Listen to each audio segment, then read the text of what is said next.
आज हम डिटर्मिनेंट के बारे में पढ़ने वाले हैं। डिटर्मिनेंट मैट्रिसेस का एक बहुत इंपॉर्टेंट टॉपिक है और डिटर्मिनेंट हमेशा स्क्वायर मैट्रिक्स के लिए ही पॉसिबल होगा। ओके, सो हर स्क्वायर मैट्रिक्स के साथ साथ एक स्केलर वैल्यू असाइन होती है, उसे ही हम डिटर्मिनेंट कहते हैं। Okay, that means determinant is a scalar value. Okay, suppose हमारा कोई मैट्रिक्स ए है जिसका एलिमेंट है ए आई जे और n क्रॉस n ऑर्डर की है। ओके, दैट मीन्स रो भी हमारे n है और कॉलम्स भी हमारे n है, इसीलिए क्या है, एक square matrix. Okay, so determinant of A को हम कुछ इस तरीके से रिप्रेजेंट करेंगे। सो डिटर्मिनेंट ऑफ ए हमारा होगा बार ए। ओके, मॉडुलस ए भी इसे बोल सकते हैं। और मैं आपकी नॉलेज के लिए बता दूँ, मॉडुलस ए का मतलब ये नहीं है कि डिटर्मिनेंट की वैल्यू हमेशा पॉजिटिव होगी। डिटर्मिनेंट की वैल्यू पॉजिटिव, नेगेटिव कुछ भी हो सकती है। ओके, सपोज इस डिटर्मिनेंट ए के एलिमेंट्स हैं A11, A12, A1n, A21, A22, A2n and AN1, AN2, ANn। Okay, बिल्कुल मैट्रिसेस के फॉर्म में ही हम डिटर्मिनेंट को लिखते हैं। ओके, जिसमें रोज एंड कॉलम्स होते हैं। चलिए अब आज के मेन टॉपिक की तरफ बढ़ते हैं कि कैसे डिटर्मिनेंट की वैल्यू फाइंड आउट करते हैं। सो डिटर्मिनेंट की वैल्यू फाइंड करने के लिए आपको माइनर्स एंड को फैक्टर्स के बारे में पता होना चाहिए।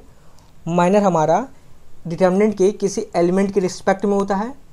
सपोज हमारे पास कोई डिटर्मिनेंट है 3 क्रॉस 3 की, तो अगर मुझे A11 का माइनर लिखना होगा तो सिंपल आपको उस एलिमेंट के रो और कॉलम को हटाना होगा और हटाने के बाद जो डिटर्मिनेंट मिलेगा वही उस एलिमेंट का माइनर होगा। ओके, सो A11 का माइनर होगा determinant A22, A23, A32, A33। Okay, उसी तरीके से आप A12 का माइनर लिख सकते हैं, A13 का माइनर लिख सकते हैं, A21 का माइनर लिख सकते हैं, A22 का माइनर लिख सकते हैं, A23 का माइनर लिख सकते हैं, A31 का माइनर लिख सकते हैं, A32 का माइनर लिख सकते हैं और A33 का माइनर लिख सकते हैं। ओके, चलिए अब कोफैक्टर्स के बारे में जानते हैं।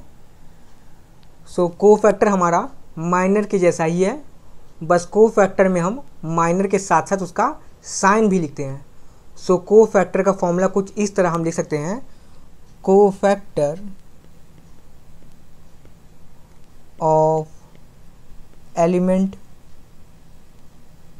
ए i j this equals to -1 I plus j into minor of element a i J.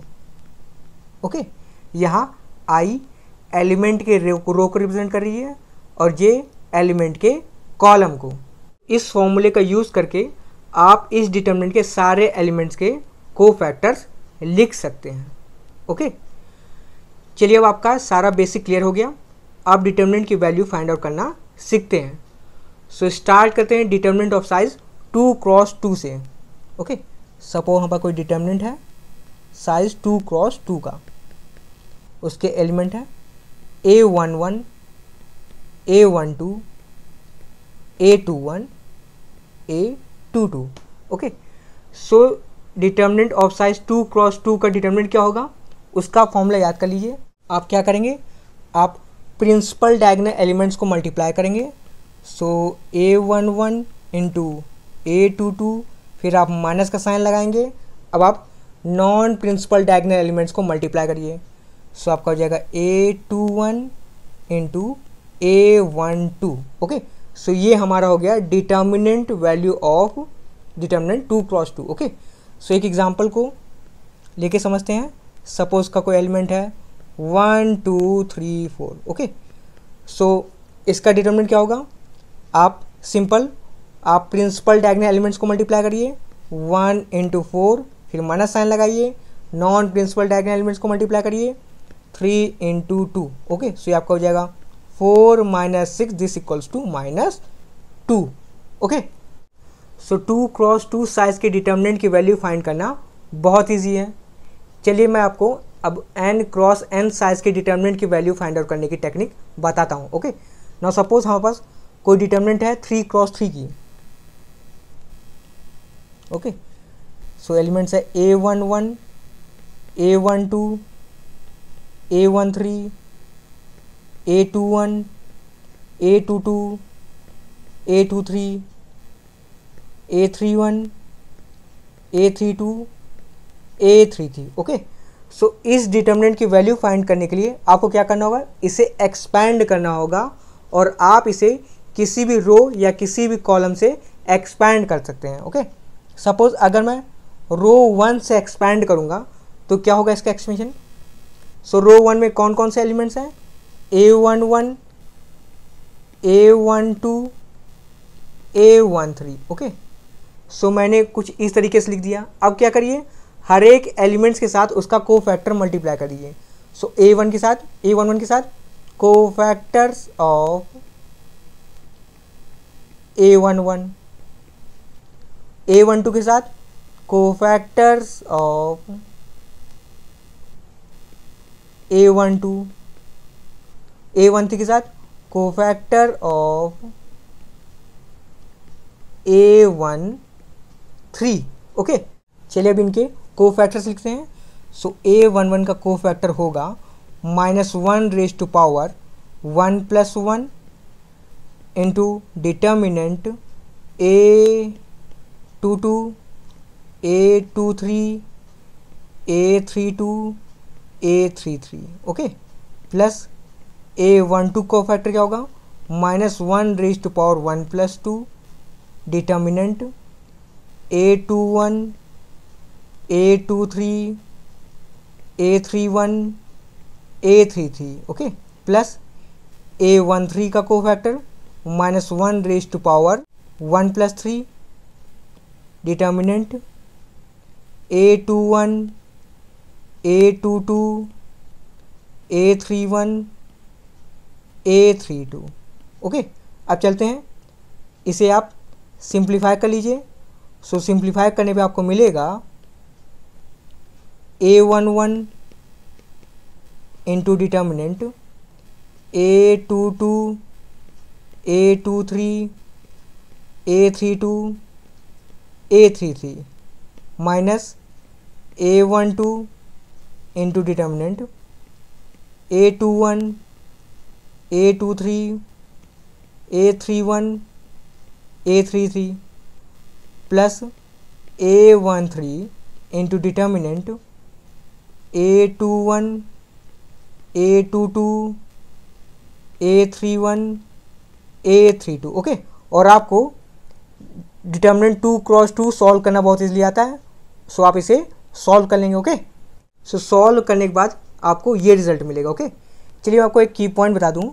Determinant 3 cross 3 के लिए आपका element A12, A21, A23 and A32 के लिए जो भी कोफैक्टर होगा उसका साइन हमेशा नेगेटिव होगा। ओके, चलिए अब इस फॉर्मूले का यूज़ करके डिटर्मिनेंट फाइंड करते हैं। ओके, सो एक एग्जांपल लेते हैं।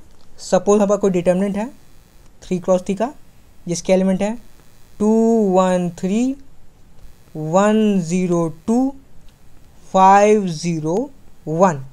ओके, सो डिटर्मिनेंट सॉल्व करने के लिए एक और मैं आपको हिंट दे दूं या की पॉइंट कर लीजिए कि आप हमेशा उस रो या उस कॉलम से एक्सपैंड करेंगे जिसमें ज़्यादा से ज़्यादा आपको 0 मिले। ओके, सो आप यहाँ देखेंगे कॉलम 2 में हमारे 2 0 मिल रहे हैं। सो मैं यहाँ पे कॉलम 2 से एक्सपैंड करूँगा। ओके, सो कॉलम 2 का फर्स्ट एलिमेंट क्या है 1। ओके, और मैंने बताया इस एलिमेंट के लिए हमारा कोफैक्टर क्या होगा, नेगेटिव होगा। सो माइनस साइन लगा देता हूँ। ओके, अब कोफैक्टर लिखता हूँ। सो इस 1 का कोफैक्टर क्या होगा 1, 2, 5, 1। ओके, और बाकी नेक्स्ट एलिमेंट क्या है 0। ओके, उसके साथ जो भी कोफैक्टर हो 0 के साथ प्रोडक्ट है 0 हो जाएगा। नेक्स्ट एलिमेंट भी हमारा 0 है। सो 0 के साथ जो भी कोफैक्टर होगा हमारा कैसा होगा 0 हो जाएगा। ओके, इसलिए हमारी हमेशा कोशिश रहेगी हम उस रो या कॉलम से एक्सपैंड करें जहाँ पर हमें ज़्यादा से ज़्यादा 0 मिले। ओके, चलिए सिंप्लीफाई कर लेते हैं।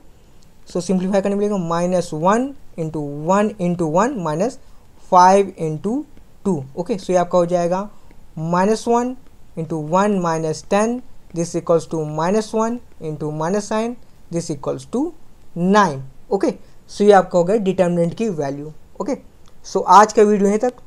अगर आपको वीडियो अच्छा लगा हो इस चैनल को सब्सक्राइब करिए। ओके, इस चैनल को हमें इंडिया का टॉप चैनल में इसको लेके जाना है। Okay, so thank you, thanks for watching.